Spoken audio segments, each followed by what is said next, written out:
Hello students, our next point is seventh point, back to basics. Back to basics. How are inscriptions deciphered? Beta, what were the inscriptions?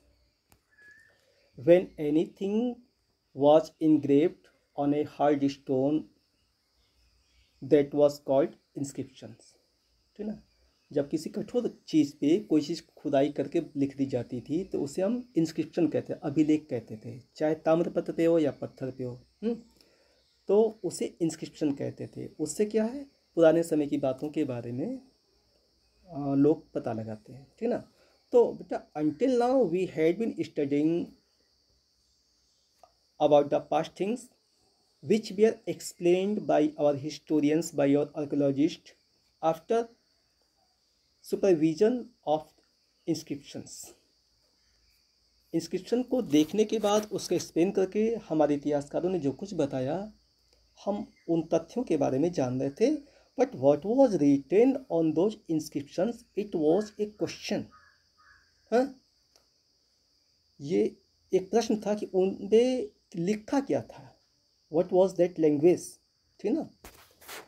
तो how our archaeologist, how our historians find out that what were written on those inscriptions, let us know about it. Our next point is deciphering Brahmi. What was Brahmi? Brahmi was a language written by Brahmins, ठीक है ना। तो एक बात और आपको बता दें, most scripts used to write modern Indian languages are derived from Brahmi. समझा? Most scripts used to write modern Indian languages are derived from Brahmi. आज भी जो भारतीय लैंग्वेज को लिखने के लिए यूज किया जाता है उसे जो है ब्राह्मी से जो लिया गया है, ठीक ना। And this script was also used in Ashokan inscriptions, और इस स्क्रिप्ट का यूज जो है अशोक के इंस्क्रिप्शन को लिखने में भी किया गया था। तो how when was it find out, कब इसके निकाला गया, how when was it decipher, तो बेटा it was deciphered in 1838। Mister James Prinsep who was an officer in a mint, he deciphered Brahmi from the Ashokan inscriptions, ठीक ना। उन्होंने अशोक के अभिलेखों से जो है इस ब्राह्मी लैंग्वेज को डिसाइफर कराया, उन्होंने जानकारी कराई। कब? इन 1838, ठीक ना। और जब इसकी जानकारी हो गई, आफ्टर दैट व्हाट हैपेंड, उसके बाद until late 18th century many European scholars and our Indian pundits studied a lot of a number of manuscripts which were written in Hindi और बंगाली और संस्कृत। समझा? यानी यूरोपीय विद्वानों ने, भारतीय पंडितों ने तमाम स्क्रिप्ट्स जो कि लिखी हुई थी हिंदी में, बंगाली में या संस्कृत में, उसको जो है ये ब्राह्मी से उन्होंने कंपेयर किया और उनका अध्ययन किया। जब ये ब्राह्मी के बारे में जानकारी हो गई थी जेम्स प्रिंसेप के समय में, तो अब विद्वानों ने जो है हिंदी और बंगाली और संस्कृत में जो चीज़ें लिखी थी उनको जो कंपेयर किया ब्राह्मी से, ठीक ना। और उसके पहले क्या हुआ था, अर्लियर इंस्क्रिप्शंस प्राकृत नोट्स इन संस्कृत, यानी दोज स्कॉलर्स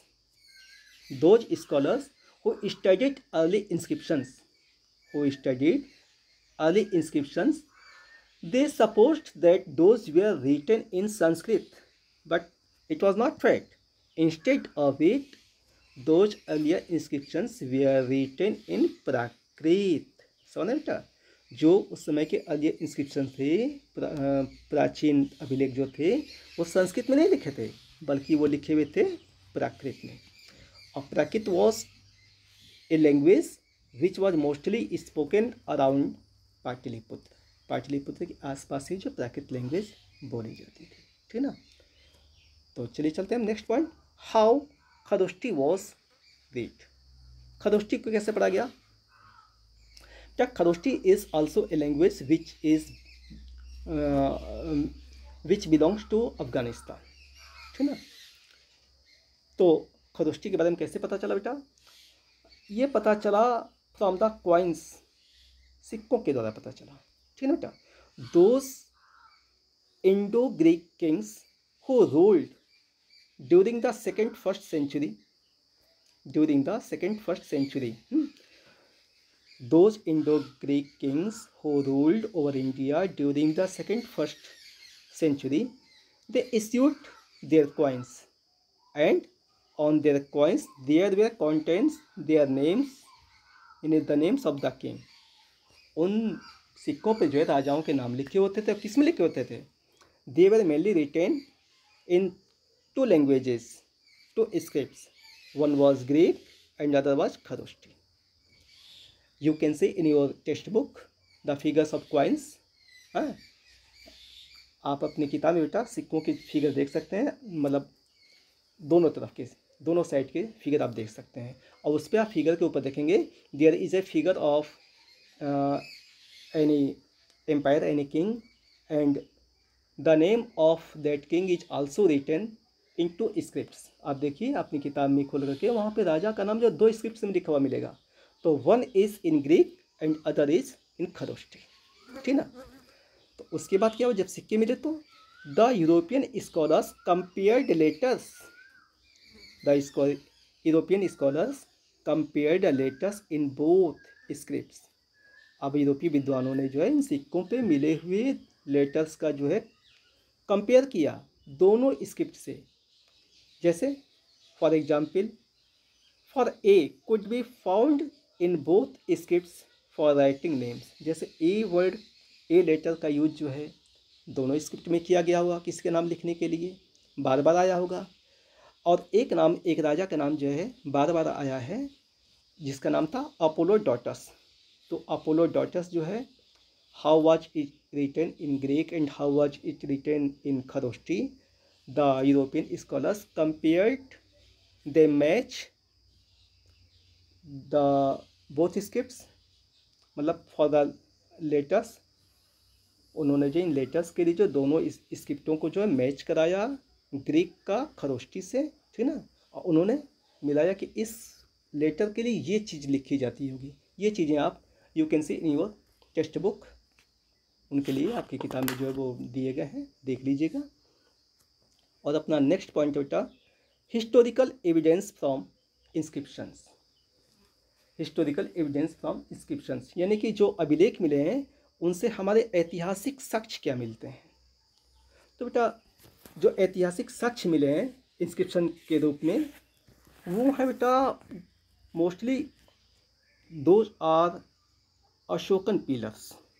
वो जो इंस्क्रिप्शंस हैं उसमें अधिकांशतः जो है अशोक के द्वारा जो पिलर खुदवाए गए थे ना, उनको लोग जो है ऑब्जर्व करते हैं, अध्ययन करते हैं। उसके बाद पुराने समय की चीज़ों के बारे में लोग बताते हैं। तो उन इंस्क्रिप्शंस को जब पढ़ा गया तो mainly pillars were mentioned the name of king Ashoka and some of them were mentioned by other name, there was no name of Ashoka.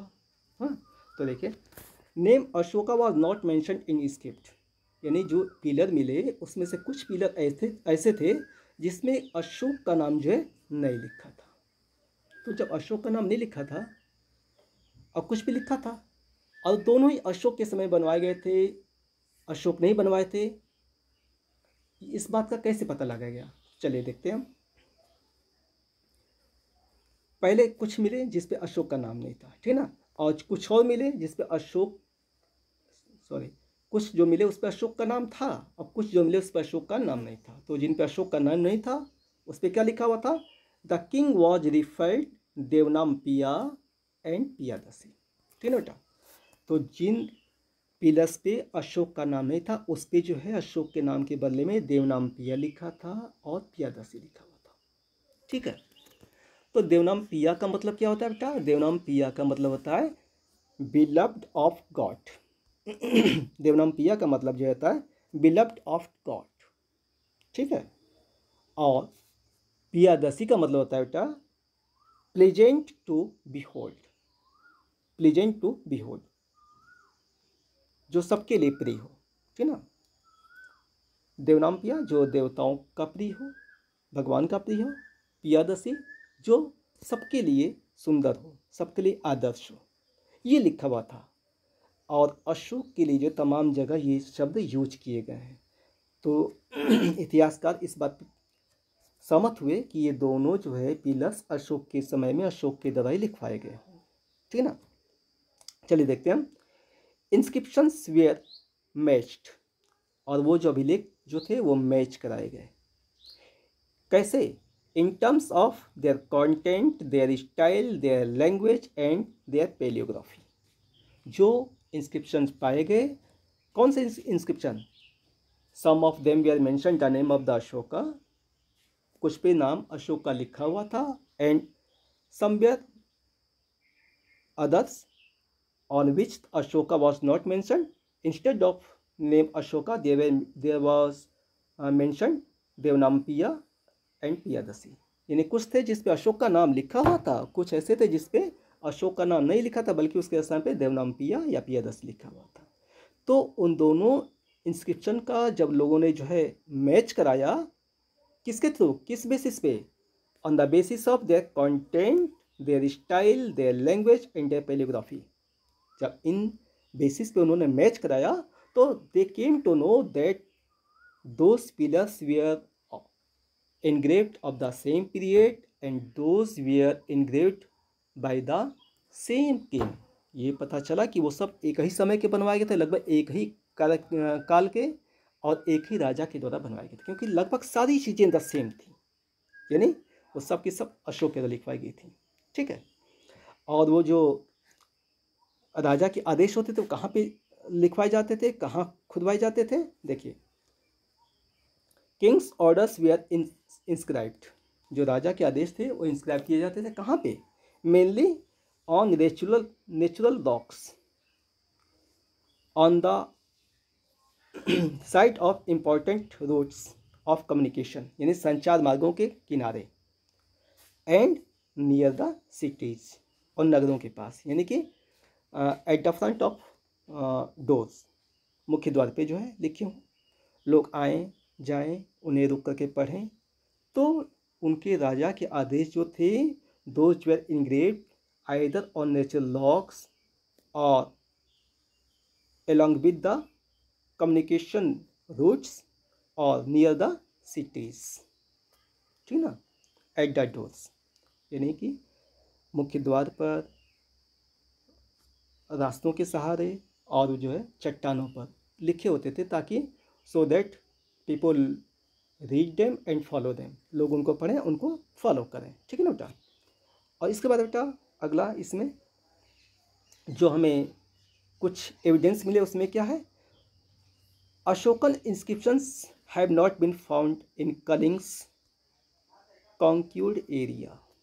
कॉन्क्यूर्ड area यानी जो अशोक ने कलिंग का जो एरिया जीता था, वहाँ पे उनके inscription those are not found. What may be the reason of it? क्या हो सकता है बेटा? It is said that in this war a number of people were killed and millions of injured.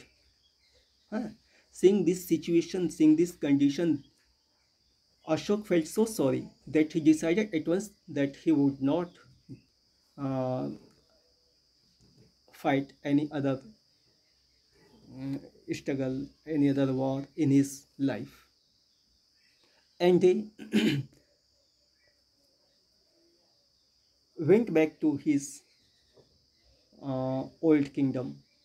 It is set, ऐसा कहा जाता है कि इतना दुखी हुआ कि वहाँ से लोग जो बोलने लगे, ऐसा माना जा रहा है कि लोग, वहाँ के लोग कहने लगे कि जब तुम्हें इतना पश्चाताप हो रहा है तो तुमने ऐसा किया क्यों, तुम यहाँ से चले क्यों नहीं जाते हो?